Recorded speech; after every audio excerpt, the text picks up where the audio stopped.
off the official kickoff to Summer of Gaming 2022 because we are in the middle now of all of the major gaming news that's going to be happening for the rest of this month. My name is Mitch. Joining me, as always, Richard. Hello. Steven, welcome back. Yo. And Chase. Good morning. Hello. Good morning, sir. Morning. Good morning. So, we did a special episode last Thursday, and we went over the PlayStation State of Play. I'm still reeling over the Callisto Protocol. Like, I need that game now. I don't know if you guys are still reeling over your favorite announcements from that. I've watched that trailer probably like 5 times. Just need it. I need it in my life. I did not go back and watch that trailer that I said I was going to, so I'll follow up later with that news reporter game or whatever it was. So I was a bad noodle in that regards. But yeah, so we got some stuff we're going to talk about this week regarding Sonic Frontiers. Again, we'll hit up on that because I think we briefly talked about it Thursday. But since then, there's been a gameplay trailer that's come out for like combat, and people hate it. We're going to talk about Pokemon Scarlet and Violet because we didn't talk about that the other day. And then we got some other stuff involving like Dragon Age, some other games that have leaked early from the summer presentation. And then we're going to speculate on what we could see at Summer Games Fest, which is happening this Thursday. But before we get into any of that, let's go ahead and talk about what games we have been playing this past week. Chase, would you like to start us off? Sure. Yeah. I did end up finishing Dolmen, that new Souls-like space game. The next to the last boss is definitely the most difficult boss in the game because there's so much stuff happening. You have to be completely aware of your surroundings and dodging attacks and balancing your stamina. And the way the game works, there's a terminal before each boss. You can create or join a multiplayer session. And if you host and you like defeat the boss, so you progress the game. But for some reason, defeating that boss with multiplayer, it just bugged. And so I ended up having to trying to figure out how to solo it, which ended up being a cheese that I figured out. If you get like really, really close to the boss and just shoot him while circling him, he doesn't attack you. And I just ended up doing it like that. And then I progressed. Went to the last boss. Took me a little while to figure out that last boss's patterns, and I took him down and beat the game. I did notice that they did patch this recently over the past few days, and they are listening to the community about changing the quality of life improvements to the game. Like I said in the last podcast, I don't think this game is terrible. It just needs to be fixed. Mm-hmm. After I played that, I played Record of Lodoss War, Deedlit, and Wonder Labyrinth. And Record of Lodoss War is a franchise of fantasy novels based on the Pharsalia world, and it's like a rules-free setting for role-playing games. I've not played any of the other games in this series, but this game leans way more to like the Castlevania style or the Metroidvania style action platformer games. I wasn't super invested in the story. It was pretty cool. The game is kind of on the shorter side, but the gameplay really shines. It's available on all current platforms, and I recommend that one. Next on my list, I played Lumote, the Master Moat Chronicles. This game just came out recently, got a physical release through Limited Run's distribution line, and it's an excellent 3D puzzle platformer. If you play as a bioluminescent creature on the quest to overthrow the Master Moat by jumping and possessing the world's inhabitants and solving increasingly challenging puzzles. It's got great visuals. Sound effects are also really good. It's not overly difficult, but you do have to think on how do I adjust these things and solve these puzzles. It's got collectibles, and if you like puzzle games, I definitely recommend that one. After that, I gamed Demon's Tilt a Shot, which is an occult pinball game. There's 3 tiers on the playfield. The goal of the pinball game is to complete several rituals in order in each tier to spell out words and activate these crazy multipliers and things like that. So it looks great. It plays like that old Windows Space Cadet pinball game. If you ever played that, it's kind of like that. And of course, the more you play, the more you figure out how to trigger each thing. But after I played it like 5 or 6 times. I kind of got bored with it, and I put it to the side and moved on. Lastly, this week I picked up Skull the Hero Slayer, which is a roguelite action platformer with a kind of beat 'em up feel to it. The gimmick with this game is you pick up different skulls and you put them on. And each skull makes you become a different character. There's 100 different characters in the game. Some are range attacks, some are quick attacks, some are like heavy but slow. Each area grants you like either gold or a power up once you clear it, or a different skull. They're and then the more you go, there are the more challenging areas where you get like multiple choice of you would pick up one of these 3 items, and depending on how your play style is. And then upon death, you start over. You lose all your gold, but you keep your dark crystals. When you use those to permanently level up your base abilities, like attacking or magic strength. I've cleared the first major boss in the game, but I still feel like I'm pretty early in the game. But if you like Dead Cells or like Hades or games like that, you'll really like this game. Right on. You've been busy this past week. I have been. Very. Richard, what have you been playing? I finally got a hands-on of Deathverse Let It Die. I want to hate it. I don't think I do. It is. I do think that they've taken everything that it was and they've changed it. It's definitely a battle royale in which there's a ton of them already out there. But this is you get 16 players and it's a small area. And it's very intense. They've got little contamination sectors that pop up, which forces the players, into a tighter and tighter knit. It's all melee focused. I didn't see anything that fired any kind of projectile. You have a little robot that floats with you named Wilson. You can shoot a projectile with him, but I'm going to say it's similar to like the projectiles in Bloodborne. You're not going to win by shooting projectiles because they're also very limited. I don't know what it's really used for. The best thing I found it for is you can shoot a projectile onto like a metallic floor or something, and it'll electrify the entire thing, so that can cause damage. I'm trying to think of something that stands out about it that would attract people that aren't fans of Let It Die. Because I feel like if you weren't a fan of Let It Die, there's absolutely no reason to check this game out. You could play Fortnite or Apex or, any of the other battle royales out there. I hope it does well. I know there was a lot of people. Like, I did not have to wait long at all to get placed into a match. And again, it's 16 people per match, and they happen really fast. You can probably complete a map, I don't know, maybe 5 to 8 minutes, and then you can jump back in another one. So the gameplay is very, very fast. And not only that, but into the match, they'll spawn hunters, which those are from the original Let It Die. The hunters, I don't think anybody in the beta could kill one of them because it's extraordinarily hard to kill one in the original Let It Die. It's like post game stuff there. But the website does mention that they are nigh impossible to kill. So that kind of makes me think that you might be able to do it. They've tried to carry over some of like the weapon crafting and stuff like that. Again, it's nothing like the first one.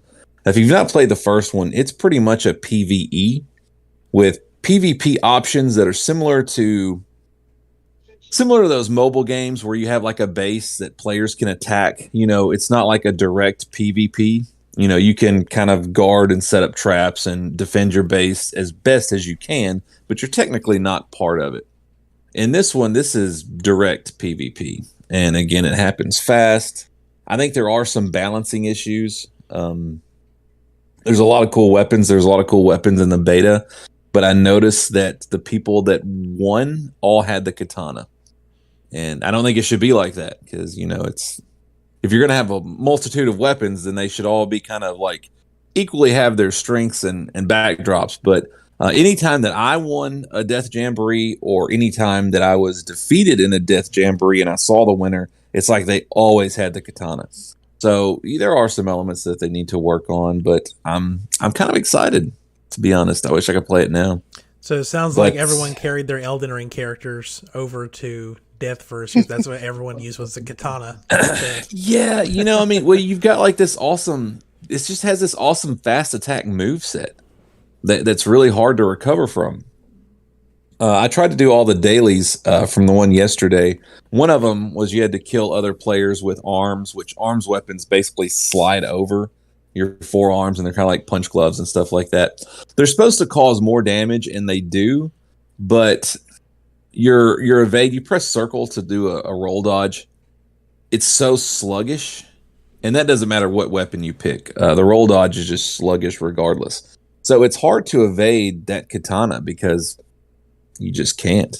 Mm-hmm. So I don't know. There are some balancing issues. I hope they get those worked out before they launch it. But I mean, it played really smooth. I didn't see any kind of frame rate drops. I mean, there was never an instance where I felt like I got killed because of the fault of the game, other than the unbalancing of the weapons.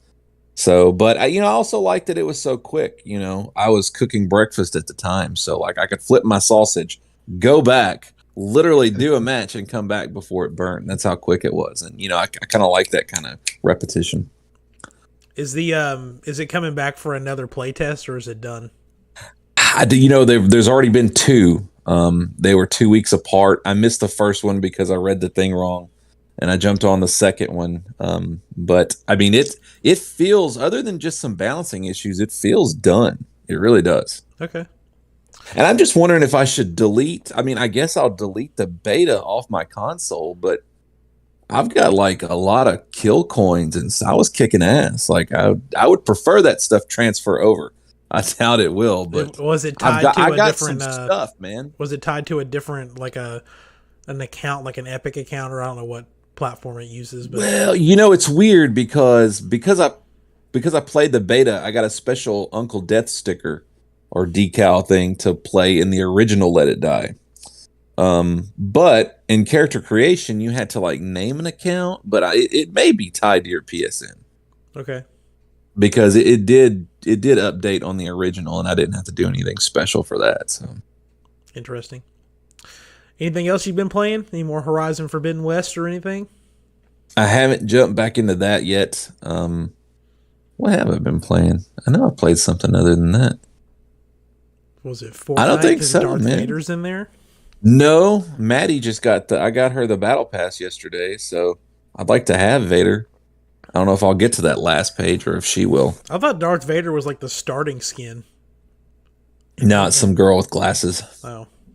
Yeah, he's on the last page. The very last page. Indiana page 10. Jones is in there too. He's like on the second page.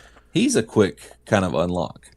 But yeah, no, Vader you got to go the distance for. Oh, well, I know what I'm doing. I don't know. I feel like I've been playing. No Man's Sky, but I mean, I can't.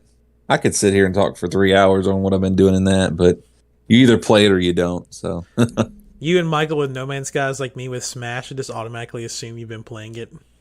Like, yeah, I mean, literally. I did. I've got multiple save files, but my primary is almost at the 300-hour mark. So about to have a milestone.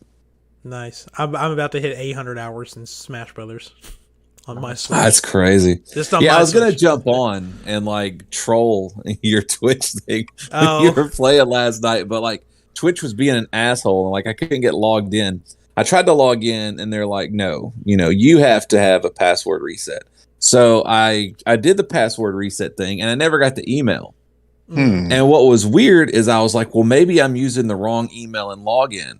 So I signed in with just my email and I just requested my actual ID. And that wasn't the problem. I was using the right email and right ID. But what's weird is that email came like that. I'm still waiting on the password reset email. So I know it's not like a spam folder thing either because I'm getting those emails, but I don't know.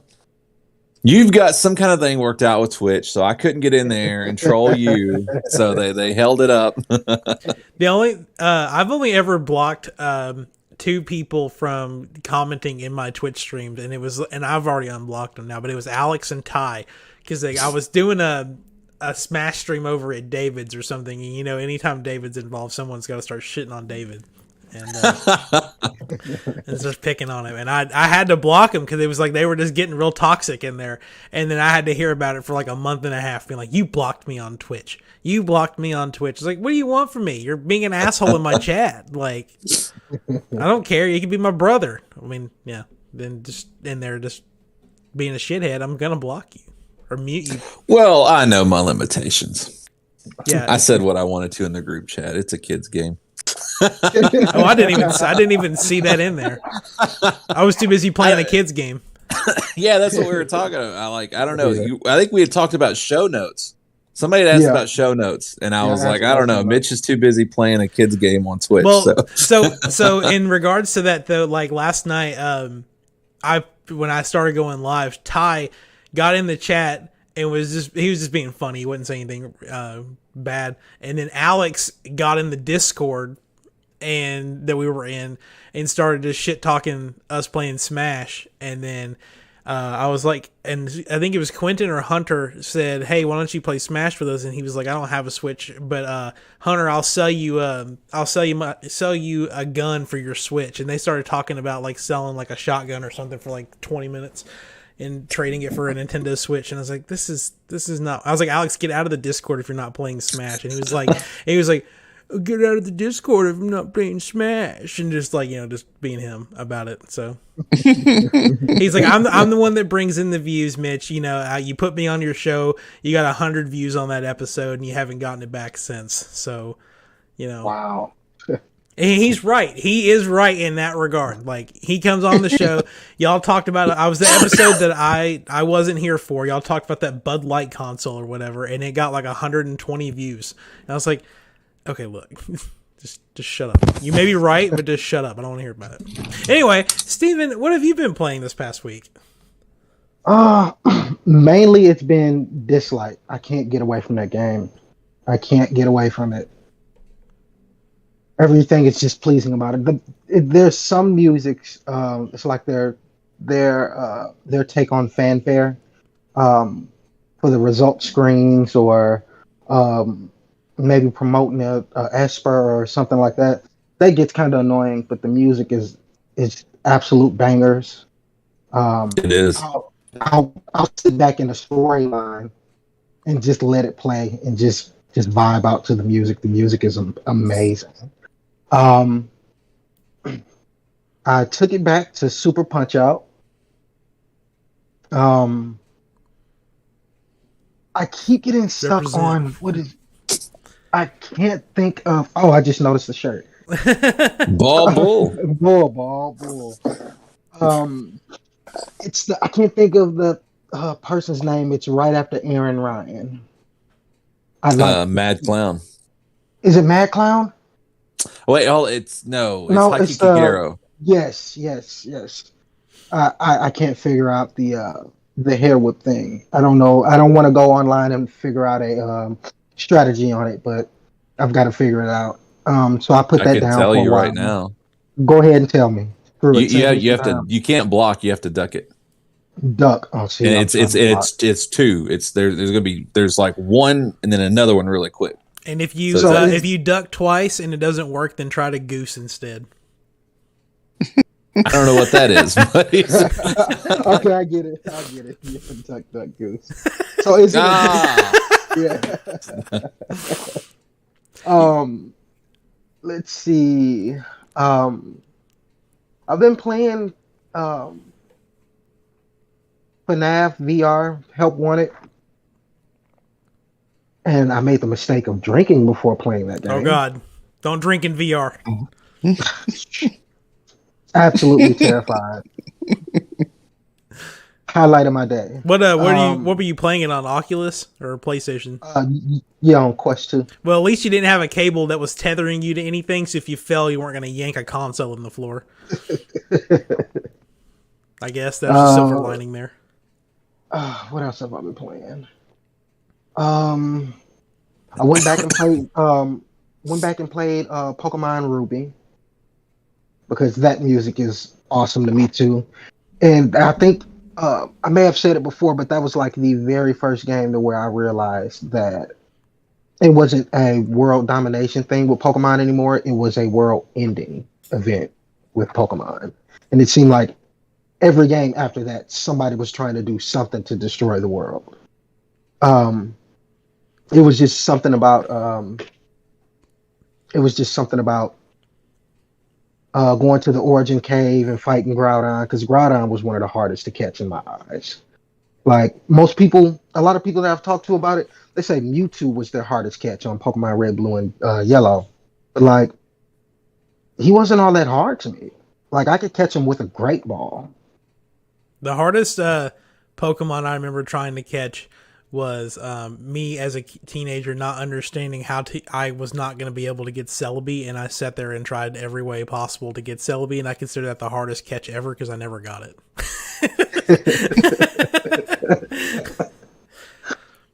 What else have I played? We talked about it earlier, Apex Mobile. I am not this type of person, but I enjoyed making that little kid cry. Oh my gosh. It was warranted though. It was warranted. I And I go ahead. Sorry. Go ahead. No, Go ahead. I was gonna say I was playing. I'm not jumping to my stuff yet, but I was playing Warzone with Alex and his fiance the other day, and there was I don't know where this kid came from. She's related to him or whatever.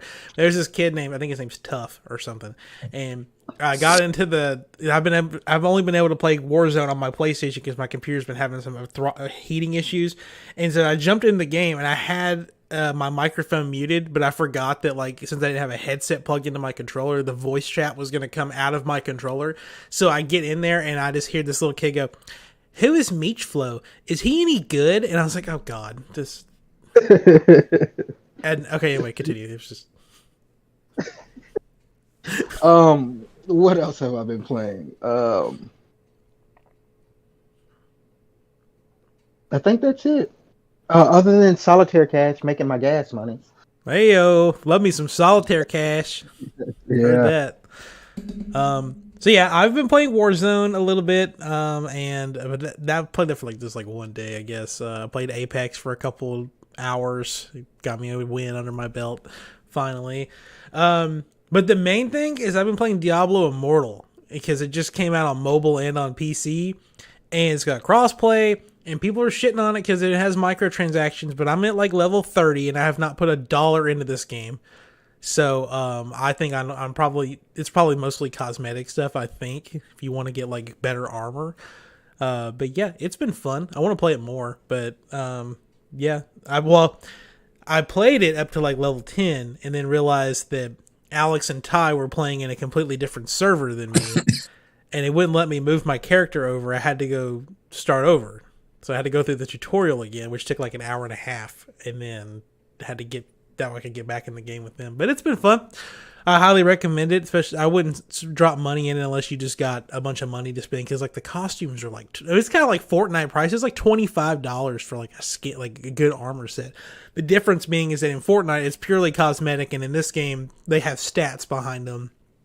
So they're it sucks, but it's there, and. Other than that, I've just been daydreaming about the Callisto Protocol. So, that's not a game, though. Let's jump into some news. This actually broke the day of the PlayStation Showcase, I believe, but we got confirmation of the next Dragon Age game being called Dragon Age Dreadwolf. Did we talk about that on Thursday, too? I feel like we did talk about it. We didn't mention it, yeah. Okay.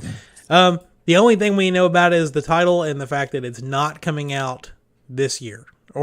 This year. So we got a little bit of time to speculate on it. I don't know if we'll see this at Summer Games Fest. Probably not. It's probably why they got the announcement out of the way right off the bat. But I guess I need to go back and play with some Dragon Age. I know they're very highly regarded games, but I've just never really gotten into them. Y'all big Dragon Age fans? Never tried it. I always thought they were super ass boring. Really? Yeah. I had a friend that was. I never could get into it. He was really big into Dragon Age Inquisition, but I tried Inquisition and I tried another one. I mean, I gave it 2 attempts. I don't know. I could not. I think my issue is that they started so damn slow. I just never got bit, and I was like, eh. Steven, have you ever played I tried Dragon Age? Never played it. Um, Now I know the games aren't linked together, but there was a game that I had on 360. It was called N3 98 Nights or 99 Nights, something like that. And I know they're not linked together, but like every time I see Dragon Age, it takes me back to that game, and I could never beat that game. It had me so frustrated. So I was like, I'm not doing it. Can't do it. Too many bad memories. Okay. Well, we have a long time until we'll see this game probably. My bet is it still comes out before Prince of Persia: Sands of Time remake because that got delayed indefinitely. Thank God. Yeah, Thank God. really. Like nobody asked for that. I hate when a company makes a game that nobody asks for. Yeah. Well, it got delayed so bad that GameStop delisted it and told people to change their pre-orders to something else because they don't believe it's actually going to come out anymore.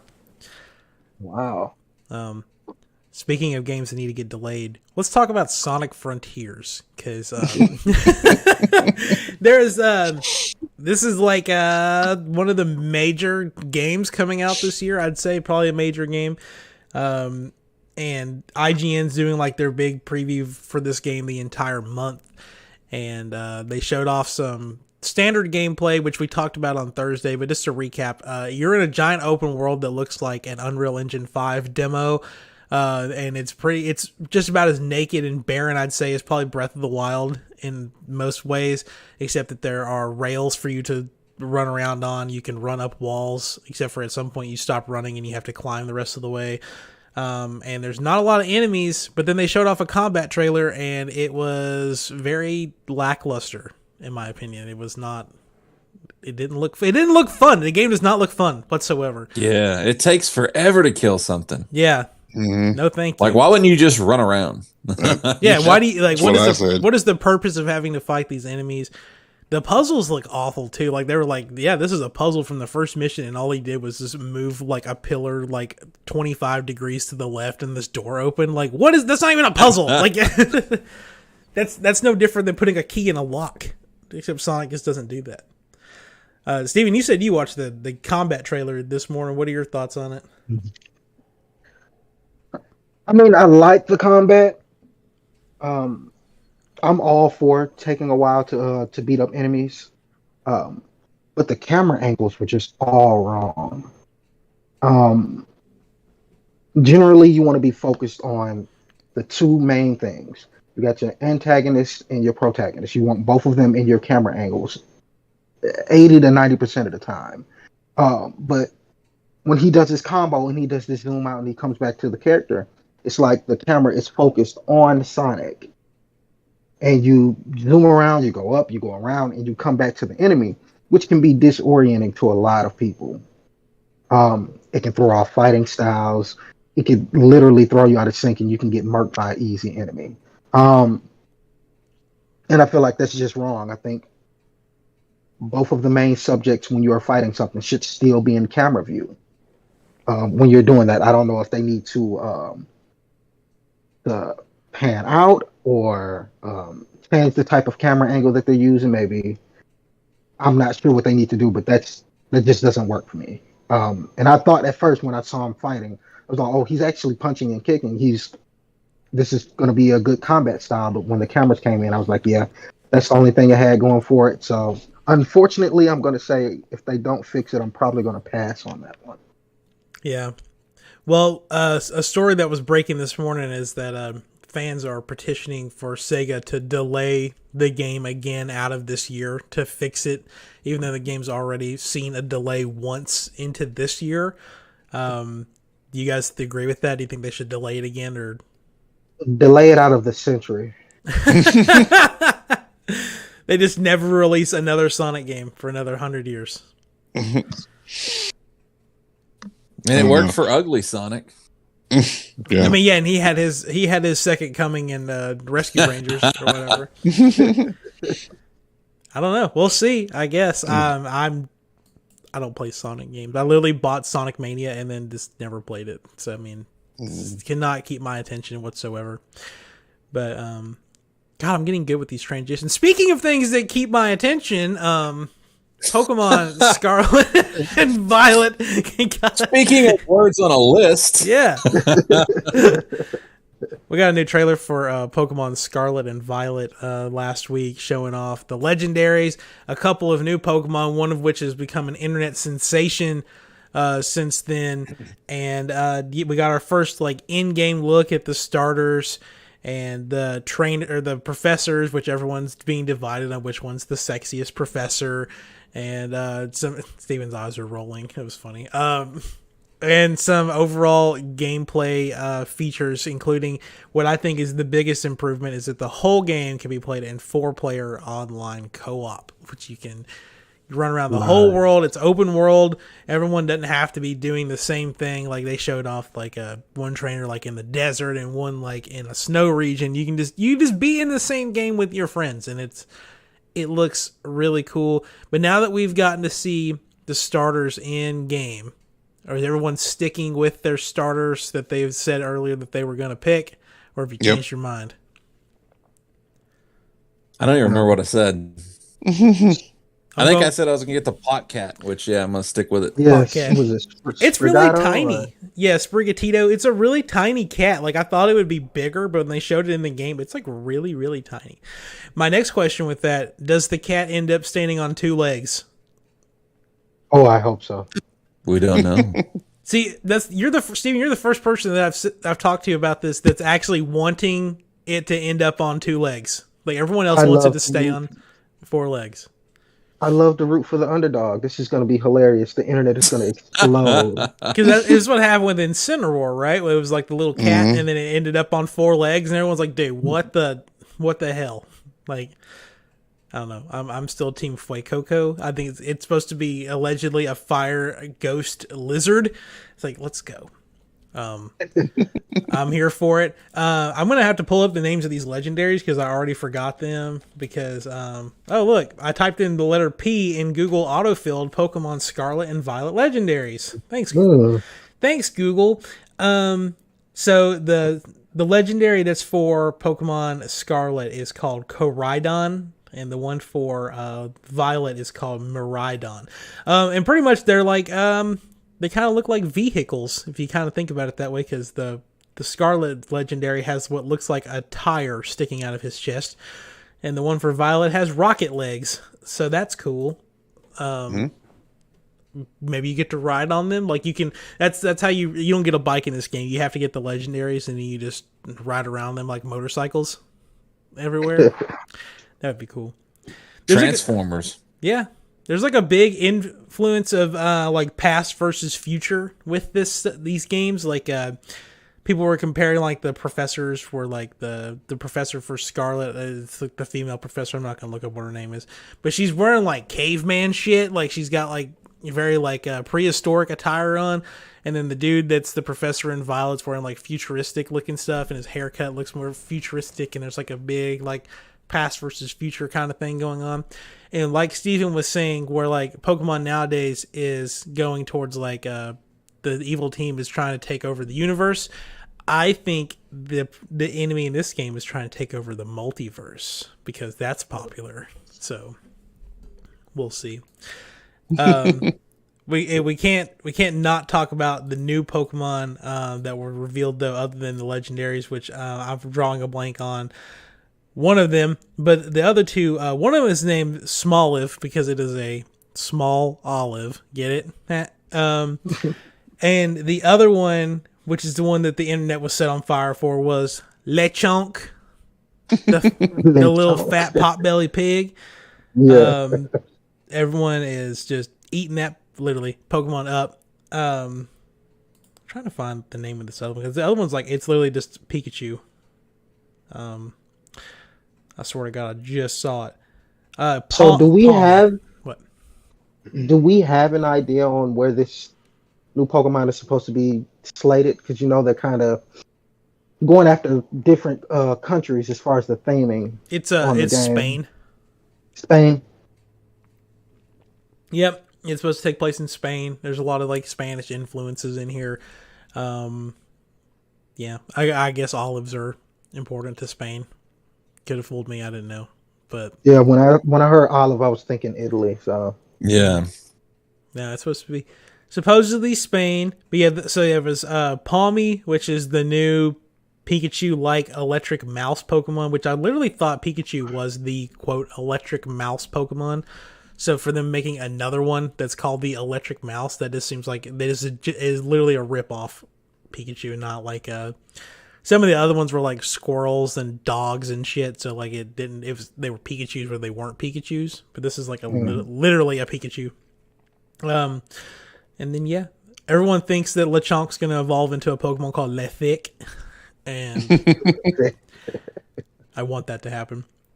I mean, I guess we've all seen the trailer. What do y'all think about Pokemon Scarlet and Violet? Did it make you more excited for it, or still the same hype level? Which version are you gonna get, or both? Leaning toward Violet, but it does kind of depend on what all, whatever each one has different. So Sure. Richard? I'm gonna make a prediction. I guarantee this 100%. I will get Pokemon Violet. I will get it on day 1. I will play it for an hour and a half, and then the rest of my life I will talk about how I need to get back to it. Because that has been every damn Pokemon game I have ever played. There's about an hour and a half on file, and like every once in a while I'll see it and I'll be like, I've got to get back into that.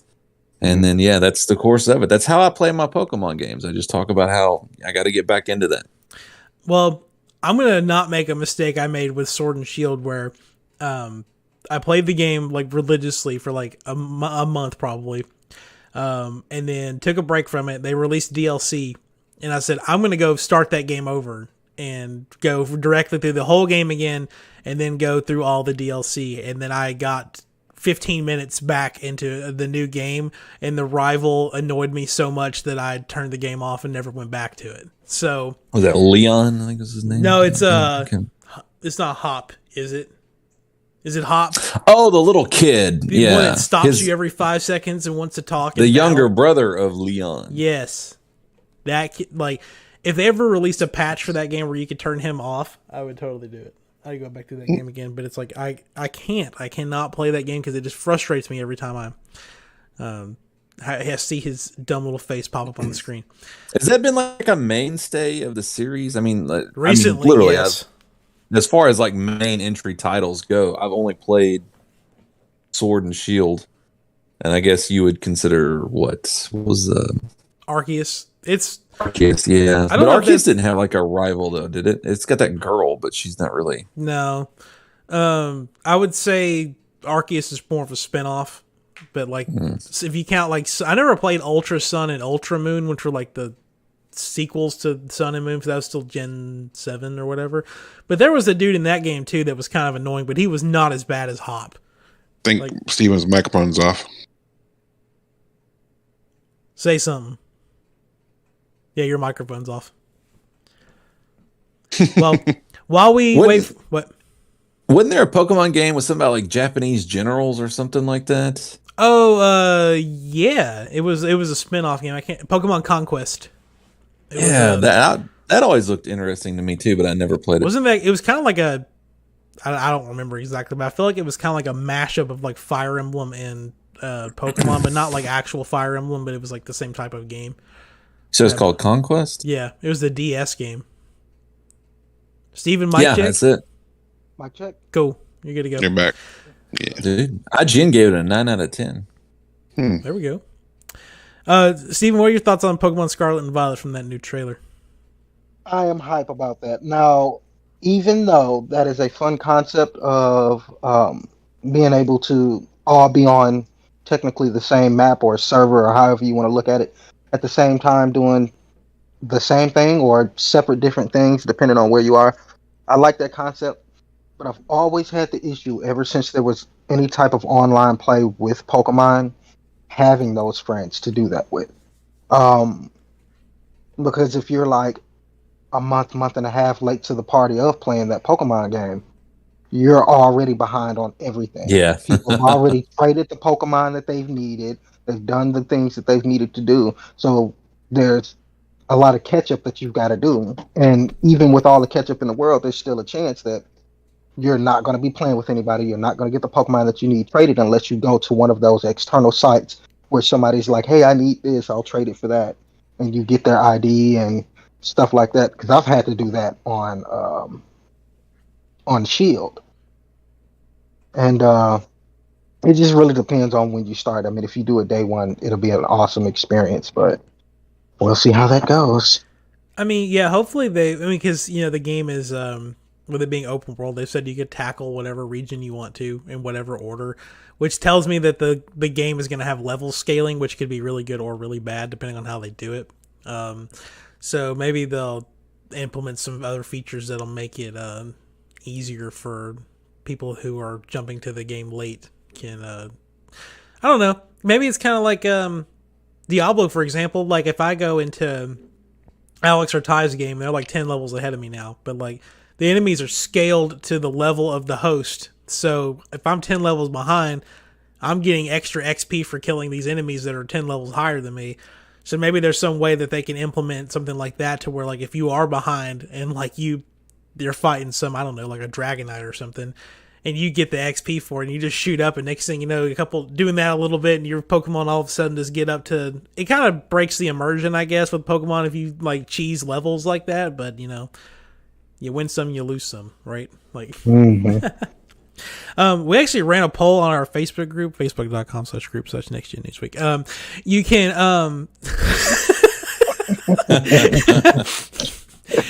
asking everyone... what version of Pokemon they were going to get, and it literally was split 100% or 25% for each category between Scarlet, Violet. I'm getting both, or not sure yet. So get that double pack. If you buy the UK version, you get a steelbook with it if that's something that you like, but they're not offering the steelbook in the US because they hate us.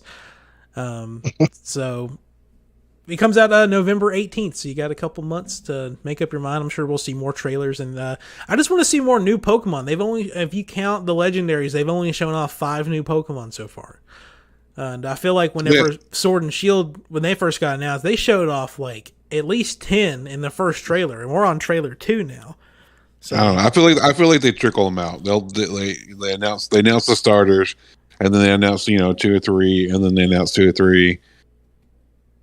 I don't know. Like they kind of like lead the hype up. Well, what'll happen is that if they release a demo for the game, which they stopped doing for good reason, but if they release a demo for it, someone's going to data mine the Pokedex out of it, and they're going to dump the entire list of Pokemon online, or people over at Cerebi.net will leak it, because that's their whole good job is to leak Pokemon games and do it that way. So. I'm sure we'll end up knowing about most of these Pokemon before they actually get revealed. There's there's rumors about there being a Tauros evolution or pre-evolution, or like a little baby cow that can evolve into either Tauros or Miltank, or what is the Afro Bull, whatever its name is, Buffalant. I don't like that. Buffalant or something like that. Yeah. You don't like what, leaks or? No, I don't like the whole, because whatever that evolution is, it's not going to be as cool as that fan made one. Remember that one that I sent that was about the bullfighting? Yeah. Like they can't follow up. If it's not that one, I'm just gonna be like, sometimes fan stuff is so good it really takes away from the actual product. And I think that was an instance where, man, that just the story, everything, the design, that was spectacular. Yeah, and they're not going to be able to live up to that. So I'd rather them just leave it alone. Don't even try, because then it's offensive. Yeah. What do y'all think about the art style / more importantly, the trees in this game compared to some of the other ones? Because people always love to compare Pokemon's trees to other games. Usually it's N64 games where they compare the trees to. I mean, it's going to be fun. Like I've always said, like it's more about like how fun a game is than the graphics. Honestly, yeah.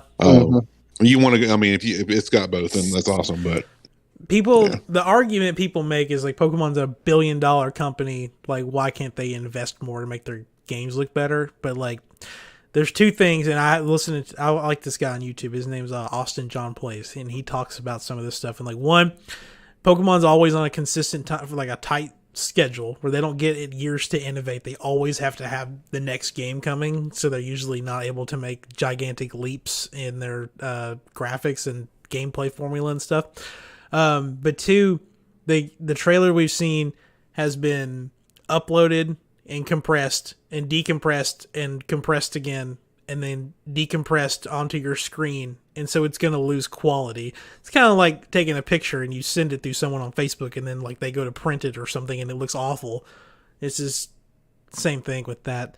So I mean, it'll probably look better, but like if they showed off like the model, I remember in the first trailer they showed like a model for like Magnemite or something, and it looked significantly better than what it looked like in Sword and Shield. So I mean, it'll be improvements, I think. Again, like you said, as long as the game's fun, that's really what matters with all of this. Any other thing to say about Pokemon Scarlet and Violet before we move on to other stuff? No. People are speculating that the hot professors are the bad guys. Ooh. Oh. There's also like this big theme with like the rival schools, like Team Orange versus Team Grape or whatever the hell, like the two Hogwarts classes. So there could be some, but we don't know if both schools are in both games, or it's like the school is just different in each game. But something's going on there, and something's also going on Xbox.com because they have accidentally leaked the achievements for a GoldenEye 007 remaster that's in partnership with Nintendo and Microsoft that's allegedly coming soon / could get released later this week or on Sunday at Xbox's Game Showcase. But it looks like GoldenEye may be coming back. This actually got leaked like about, I think it was last year, but nothing ever came out of it. But now the achievements have been spotted, and like rare employees have been playing this game and unlocking achievements. Like if you follow them on Xbox, like their profiles, you can see that they've unlocked these achievements. Like you can, it exists. It's just about when it's coming out. Y'all excited for going back and getting to play GoldenEye again with an actual controller that has 2 joysticks and not using just the one analog stick on the N64? Oh, it's going to be epic. Hopefully it'll be nostalgic. But since it's a remake, there's no telling what's really going to be changed on it and stuff like that. The original rumor was that the GoldenEye remake was coming directly into Game Pass, and then the original GoldenEye was going to release on Nintendo 64 or Switch Online or whatever. And then you'd have to pay for the remake. Richard, you have this look on your face like you're just so mad you're about to explode. So there was a place in time where GoldenEye 64 was like my favorite game. But, you know, it's definitely viewed with that kind of like the 90s goggles, because that game has not aged well at all on any format. So I got kind of like that kind of cringy, kind of like, you know, I'm going to wait and see it. I truly hope it's awesome. You know, I really do. I'm going to say that right now. I hope it's awesome, but I don't know. I'm kind of, it hasn't aged well. I don't, have y'all, when was the last time y'all played GoldenEye? I Yes. played GoldenEye about a month ago. Yeah, I mean, it's been within the past few months for me, and oh my, I had to turn it off. I was like, there's no way. I can't believe this was my favorite game for a period of time. Yeah, I've got high hopes. We'll put it that way. I'm interested. I want to see it, but I'm also very, very cautious. I would say the remake will be fun, but I don't know about going back and playing the original on the Switch. It's rough, man. It's rough. I don't know if the controls are just. So are you thinking that it has the potential to flop like Duke Nukem did? It might. I mean, the character models are just, gosh. So originally this game was the remaster that it was originally expected to release on the 360, but at the last minute Nintendo had a part to play with them not releasing it because of licensing issues. So at least 20 years later, we're able to make this happen because Nintendo and Microsoft are best friends now because of Minecraft. or whatever. So, or their friendship was bonded over the hatred of PlayStation and their unwillingness to participate in crossplay. So, because of Minecraft and Fortnite, we're getting a GoldenEye remake.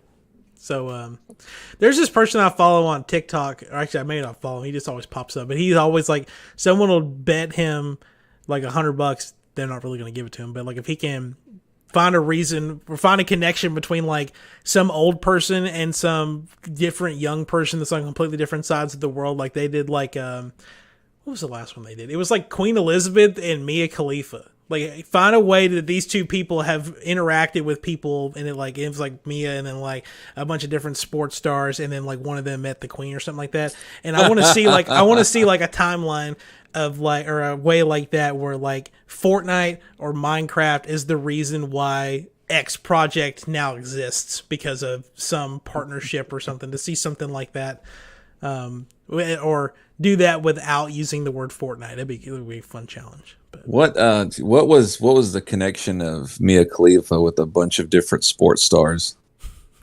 It involved a black couch, and okay. a couple of spots. No, I don't know.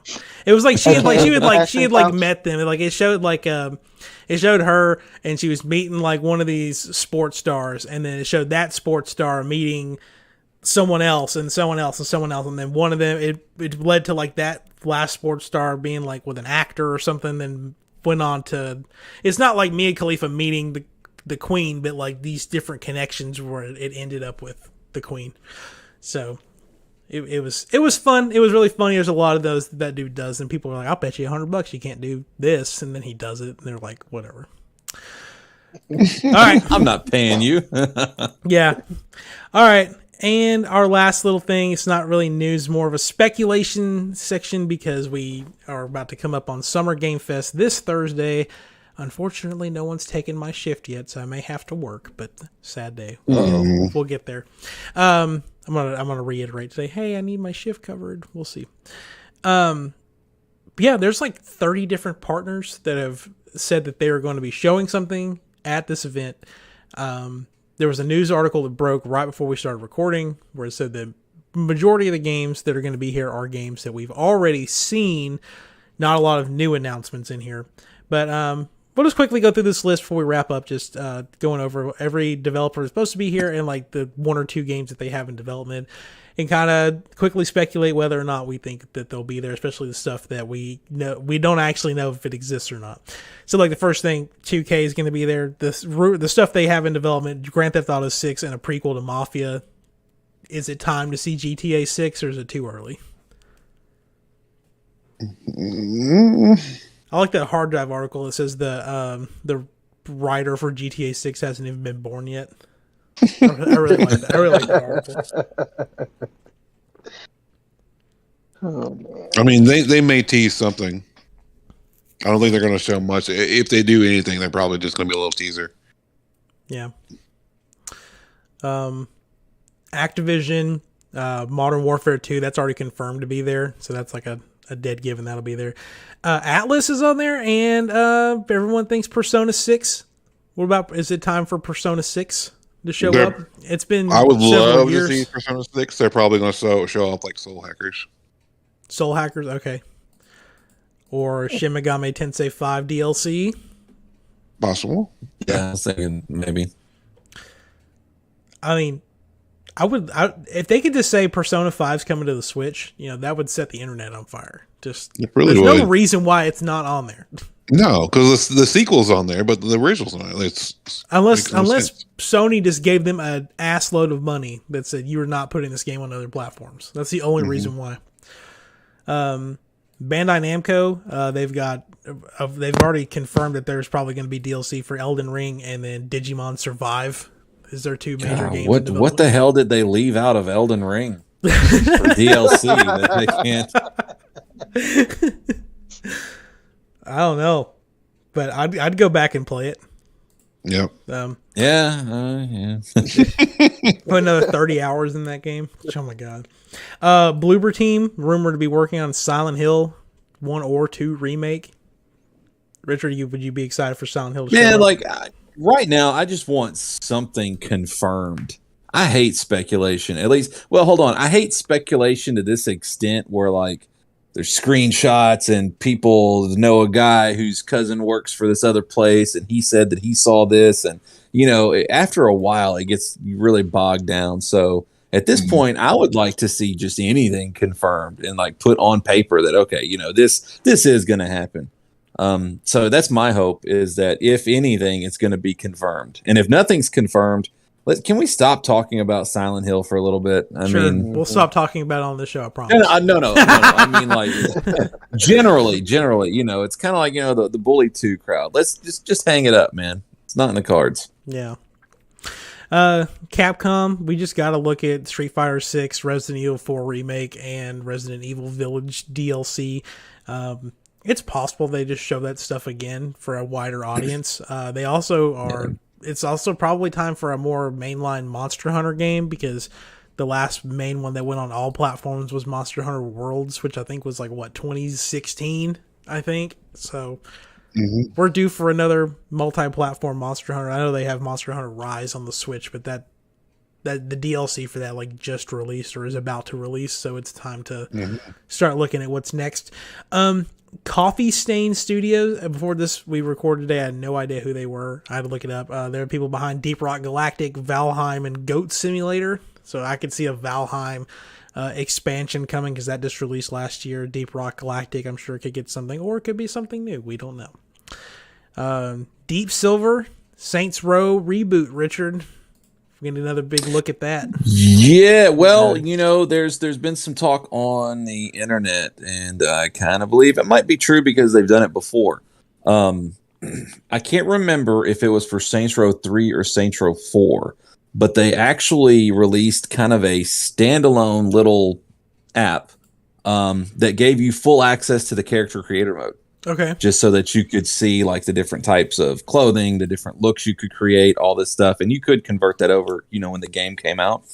So there's been talk that they're doing that again. Now Saints Row it's August, right? Or September? August 22nd.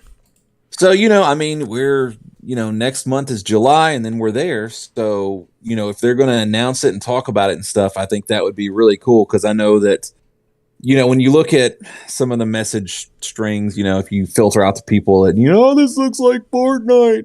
If you get rid of those people, a lot of the topics of conversation is just how in-depth. And, we've seen some videos, but they've always kind of sped through everything. You couldn't really deep dive into every option.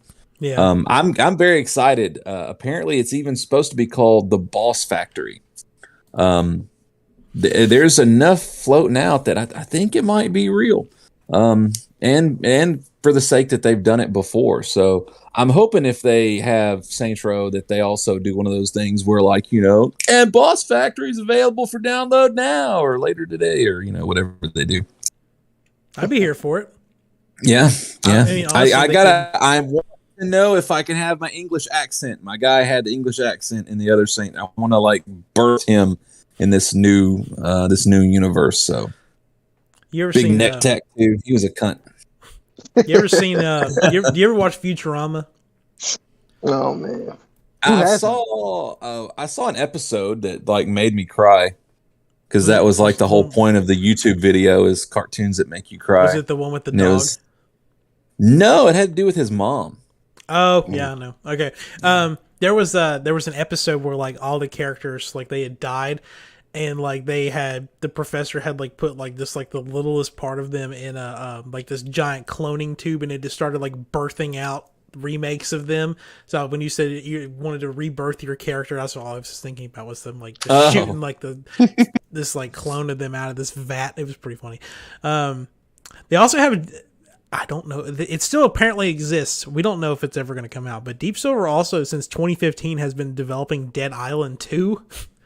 Since 2015, wow. Yeah, it has been in development hell for the God knows how long. But with the recent, I'd say, semi-success of Dying Light 2, maybe there's been an initiative to push that game to make it come out, because it was announced. That game was announced before Dying Light 1 came out.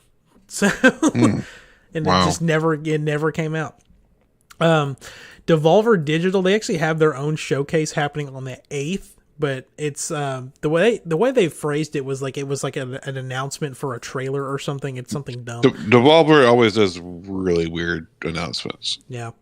But we actually got to look at at two of their games that are in development at the Indie World Showcase a few weeks ago, which was Gunbrella and Cult of the Lamb. So we could get another looks at those. Digital Extremes, they're the people behind Warframe, so there could be another expansion for Warframe getting ready to drop. Emu, they are the people behind Shredder's Revenge, the Teenage Mutant Ninja Turtles game. They also recently they specialize in remaking and remastering old or adding sequels to older franchises. Like they also did Streets of Rage 4 whenever that came out a few years ago. And then a big one. This may, if any of this stuff shows up, this could make it like a major EA press conference because they have a Need for Speed game in development, Dead Space remake, Star Wars Jedi Survivor, Dragon Age 4, or whatever it's called, Dreadwolf, the next Mass Effect game, a new Star Wars first-person shooter, Skate 4, and then like all of their typical sports games. So I mean, they could have a major presence there. I think with them doing a presentation for Jedi Survivor and Dragon Age, it's kind of a good sign they're probably not going to be there. So I think out of all these, most likely to be there is Skate 4. And that's like one of the ones I'm really excited for. That and Dead Space. So I want to say, it's so crazy that Callisto Protocol comes out December 8th and then the Dead Space remake comes out a month later. Like they did that on purpose. Mm-hmm. Like they did let me see, what was the article? Apparently PlayStation is getting exclusive content for the Callisto Protocol. Yep. Yeah, it's got like 3D audio with the headset and like some different stuff with like the controller going on too, obviously, and then of course like actual content in the game too. Epic Games, they just dropped Fortnite Chapter 2 Season 3. I'm sure that'll get a trailer. Rocket League could get a new season, and then they're also Epic Games is like part of they own Remedy, so we could get a look at Alan Wake 2, even though that wasn't at Remedy's own showcase. When was that? A couple weeks ago. Focus Entertainment, they have Evil West and A Plague Tale Requiem coming out this year. Could get a look at those. Frost Giant Studios, they have an unannounced strategy game for PC that could be there also. I'm just kind of burning through these. Tim from Humble Games. I think Tim's finally launching like version 1 coming out. I thought that was out though. It's version 1.0 coming out. Because you can buy it right now on PlayStation. Yeah, it's like $40. It's like early access. Yeah. Oh, gotcha. So every system's getting Pokemon this holiday, looks like, in some capacity. Level Infinite, they just released V Rising, that's like a very critically acclaimed game that's just released. And they also have Metal Hellsinger, which is like that Doom rhythm shooting game that's coming out that's really weird. It's really weird and exciting. It's one of them games like I want to play it before I buy it, but I feel like once I buy it, I'm going to get really hooked into it. Mediatonic, Fall Guys, that's going free to play the end of June. There's probably going to be another trailer for Fall Guys. MiHoYo, when they're Genshin Impact, I'm sure there'll be new characters that show up. Netflix is listed on here. I have no idea what Netflix maybe is a trailer for their game streaming like service or something. Game streaming service, or like a video game TV show, or because the last game that they published was that Dark Crystal game for the Switch, which came out like in 2018. So PlayStation's also listed on here. So I put God of War because it wasn't in the state of play the other day, because it was like it was only for third party stuff. And what else does PlayStation have to show off? Unless they're just listed because of Forspoken being being a Square game, which we'll get to. Because Square is also the one that's got like just an assload of stuff. We had this company called Raw Fury, and a lot of these games are, I guess, coming out or already have come out, so I'll just go through them real quick. We have Cassette Beasts, Flat Eye, Dome Keeper, Gun Jam, Backbone, Townscaper, Kingdom 80s, Superfuse, Scald Against the Black Priori, Wolfstride, and American Arcadia. And I know Backbone, the first one's already come out. You guys said there's a sequel coming out, you think. right? I think I'm not going to confirm that. I swear I saw something, but I know Backbone is out, and I think again I'm not confirming this. I actually think it's on Game Pass. I believe. Okay. Yeah, their website only has stuff listed for PC, Switch, and Xbox. There's no PlayStation listed on their website for any of these games. Well, the upcoming games, if you go under recent released games, yeah, they've got Android, iOS, everything on here. Yeah, I was gonna say I play the Kingdom games on my Switch. They have a lot of stuff in development. They all have like really interesting art styles. So, especially Backbone. It's got a game about raccoons. I'm interested. Gorgeous pixel art. My gosh, it's pixel art to make you envious. The dreaded Sonic Frontiers from Sega. Sega also has they're doing a new Jet Set game and like Crazy Taxi too, I believe. I know Jet Set. I don't know about Crazy Taxi. You could be right. To match the realism of Sonic Frontiers, they should put ugly Sonic in there. That would just be awesome. That'd be great. I wonder if it would be backlash or if people would be like, yeah, this makes sense. It's a move in the right direction. And like every time he does a super move, it just zooms in on his teeth. You won't like me when I'm teethy. I think it'll mostly be Sonic Frontiers, and that it might get delayed. Who knows? Skybound Games, they have the Callisto Protocol, which is getting a gameplay showcase during Summer Game Fest, so we actually get to see real gameplay of it. And The Walking Dead Saints and Sinners. So I actually found out after that PlayStation State of Play we recorded that Robert Kirkman, the guy that is the writer for The Walking Dead, he is actually part of the writing team for the Callisto Protocol. So he's putting his little zombie spins in there. Square Enix, they have a lot. They have Final Fantasy 16, Final Fantasy 7 Remake, Live Alive, which is a Switch exclusive, Forspoken, PlayStation exclusive, the Diofield Chronicle, which is their like Fire Emblem Three Houses game, Valkyrie Elysium, Dragon Quest 3 HD 2D Remake, and Dragon Quest 12 and Kingdom Hearts 4. So they got their hands in everything, and I bet that shit looks dope though. That Live Alive, or is it Live Alive or Live Alive or Live Alive? Live Alive. It could be a lot of things, but no, that looks dope, man. Yeah, that's gonna be like that's a day one for me. Like I want something like that. It looks so fun. Valkyrie Elysium looks fun too, but I don't know anything about it. And of course, Dragon Quest 3 HD 2D remake. I love those HD 2D games. Even though I never play them, I like the way they look. Studio MDHR, Cuphead people. I think the Delicious Last Course comes out June 30th. Yep. So just reiterating that. Warner Brothers Games, Multiverses, probably going to get a new playtest demo or announce the beta for it.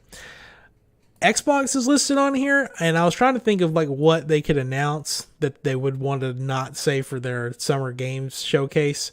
So I put Indiana Jones because there's rumors that game's not going to be it's not going to be exclusive to Xbox, and then they may reiterate Deathloop and Ghostwire Tokyo getting released for Xbox in the next half year or so. And that's it. That's everything we think we might know that's coming out for Summer Game Fest. And then we're actually not going to be recording again until after, well, we might do a recap again, but like as far as the predictions for like the Xbox showcase, just know that it's going to be a bunch of stuff that's probably not going to come out till next year, and Starfield will be there. And that's it. So as your representative Xbox man. Yeah, they have announced, I think they announced this morning that it's extended to 90 minutes of footage. There's 90 minutes in the first showcase, and then they announced a second showcase that's airing on Tuesday. So we'll actually be able to record in between those, and I'll be off for that second one so we could do a live stream. Some insider I can't speak. Some insider who has a pretty good track record apparently named Tom Henderson has kind of confirmed on his Twitter that Saints Row Boss Factory will be released on June 9th. Cool. So again, that's not an official, but like I said, it looks too legit to where there's smoke, there's fire. Yeah. Yeah. If you're an Xbox person and you want a quick prediction of what all is going to be there, Forza Motorsport reboot will be there. Hellblade 2 probably. I think that's actually going to come out this year. And they'll show Starfield and Redfall, and that's going to not be out until next year. And then they'll probably talk about other stuff that's probably coming out next year. Because the roster to Street Fighter 6 leaked. What? And apparently it's legitimate because Street Fighter responded to it on Twitter. They said, as residents of Metro City, we've all seen things we weren't supposed to see, but we're all in this together. We appreciate all the positive reactions. Thank you for your support. You know, if they just didn't address it or they didn't say anything about it, people would be like, you dumb leaker, you're wrong. And then like... So, I mean, you got, let's see, Ryu, Ken, Zangief, Dalsim, Honda, Blanca, Guile, Chun-Li, Cammy, DJ, Rashid, Yuri? Maybe Yuri? Yeah. Ed, Akuma, Luke, Marissa, Jamie, Mimi, Lily, JP, Kimberly, and AKI. Dude, I can't believe they put Ryu in that game. That's crazy. But he's got a beard. I love saying shit like that. Like I play Smash, like, man, I can't believe they put Mario in this game. This game's huge. I want to see Ken. Does Ken have a beard? We've seen we only saw 4 characters in their reveal. Was Ryu, Chun-Li, and Luke, and I want to say that they announced there was only 4 characters in that. So, you know, I'm kind of liking to see, you know, if they take a different take on some of these other ones like Zangief and, you know. Well, the big question is how many of them are going to be launching with the game and how many do you have to buy separately? Yeah, I did not like that from the last one. Nope. All right, guys, let's do some trivia and we'll wrap up here. Unfortunately, I have to go to work because I like making money. So let's get this done. Today's trivia question is brought to you by Google. What game is claimed by Activision to be the first single video game title to exceed $1 billion in sales? Was it Guitar Hero 3, Legends of Rock, Call of Duty Modern Warfare, or Call of Duty Modern Warfare 2, or World of Warcraft?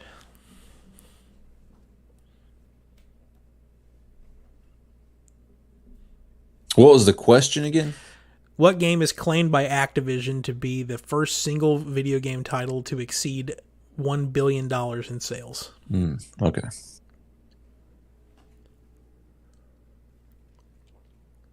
Sales is in transactions or copies? I guess it would be copies sold. Probably. Or total, I wonder. Or total, total copies sold. So not including transactions? Well, if you did transactions and someone bought 2 copies of Modern Warfare, I mean, that'd be one transaction, so. Well, I think we're talking about, like, microtransactions and stuff like that. No. Like, you went to a store and you bought the game and it counted as a sale. Oh, gotcha. Okay. You got to think, every one of these games, they existed before microtransactions. Yeah, but didn't they get them, like, later? Modern Warfare 2 may have. that. No, they had paid DLC, but they didn't have, like, in-game microtransactions, like cosmetics. I'm going to say World of Warcraft. I'm not going to dick around. I'm just going to put it out there. It could be wrong. If you're on the fence, I'm not saying follow me because I'm not 100% sure about that answer. Well, the good thing is that you guessed first, so now you won't be questioning what Chase says and won't follow him into the dark. That's true. True. Yeah. I'm going to go with Warcraft as well. Now, what were the options again? Guitar Hero 3, Legends of Rock, Call of Duty Modern Warfare, Call of Duty Modern Warfare 2, or World of Warcraft.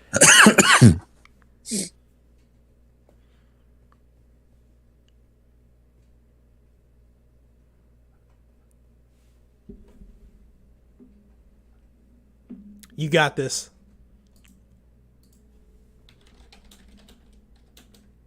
Let's go World of Warcraft. You all follow each other into the dark, and you are all wrong. It was Guitar Hero 3, Legends of Rock. Wow. $1 billion in sales.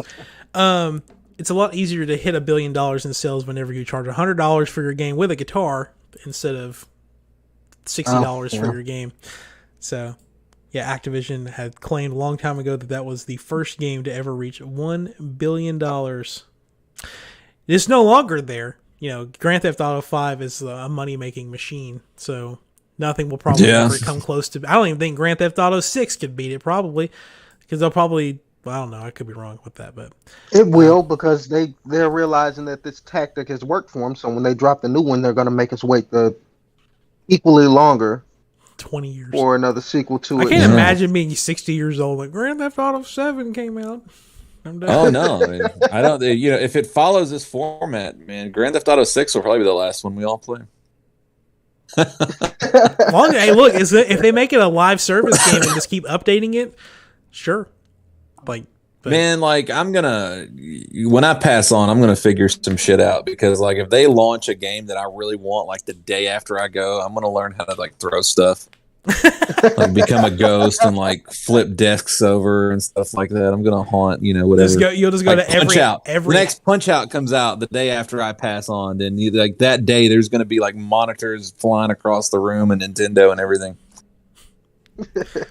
Let's be real. Nintendo and Xbox and Sony probably won't even be around when that happens. They'll be gone. Something else will replace them. I was about to say, so are you insinuating that the world's going to end when I go? Because I feel so important right now. Throw this guy in. I mean, look, I'm not foreshadowing anything. I'm saying we could all go out at the same time, but That's true. That's true. So, hopefully we all live to be a ripe old age, and we yes. So, meteorite just obliterates the earth. My last words are, you couldn't do another Punch Out. All right. Y'all got any social medias or anything you'd like to plug before we skip on out of here for now? Not this time around. I've got some things that I've got to work out. I've managed to lock myself out of my SoundCloud account, so I don't want to promote anything on that, because can't get that in wouldn't just I can't get in there. So we'll see about next week. Go, Chase. I don't really have anything. I know Limited Run Games is doing their show later this evening. I think they're announcing 30 or so games they're going to release physical copies for. So I think that starts at sometime this afternoon for us. Nice. Richard, anything? No, not at the current time. He's not put back in jail yet, so he's writing the... No, I'm not in jail, but today is a new day. So what does that even mean? I was just like, what does that even mean? Today is a new day. I woke up and I chose violence. So I went this whole podcast without shitting on Microsoft, and now I got to take it out on some liberal on Facebook. Just oh man, did he freeze again? I think he froze. No, he didn't. Nope. No. I'm trying to figure out if I want to get V Rising or not. So much of it looks so awesome, and then so much of it is kind of and you start reading people playing it and they're bitching about things. So I got you. Apparently, you can just build a castle around another player, and there's not shit they can do about it. Oh shit! So they've reached out, and they got an email from the developer that says, "Well, that's legal." So I don't know. So there's some stuff that's maybe if I could play on a private server and just be me, so I can dick around with it and do that. That might be a selling point for me. I don't know. I got to look into it more. It looks awesome. Cool. I'm just going to quickly plug, I'm a big fan of this organization, but Summer Games Done Quick is coming back June 26th and running for a whole week. They're raising money for Doctors Without Borders and all sorts of stuff. So if you are like watching speed runs and you like using Twitch and everything, I'm probably going to make it where we can not co-stream, but on Twitch they have a feature where if you're not streaming, it'll put up a stream of something else that you want it to. So I'll probably make it to where it'll do that. So if you are following us on Twitch or on YouTube, you should get a notification about that. But yeah, it starts off, and the first game they're doing is Shadow of the Colossus. And they're going to be streaming for 171 hours straight. So you got plenty of time to watch your favorite speedruns. And I'll pull out some of the crowd favorites out of here next time so we can look at those. But anyway, that's going to be all for this episode of Next Gen Newsweek. Thank you guys for joining me, and we'll Summer Games Fest is on Thursday. We might do another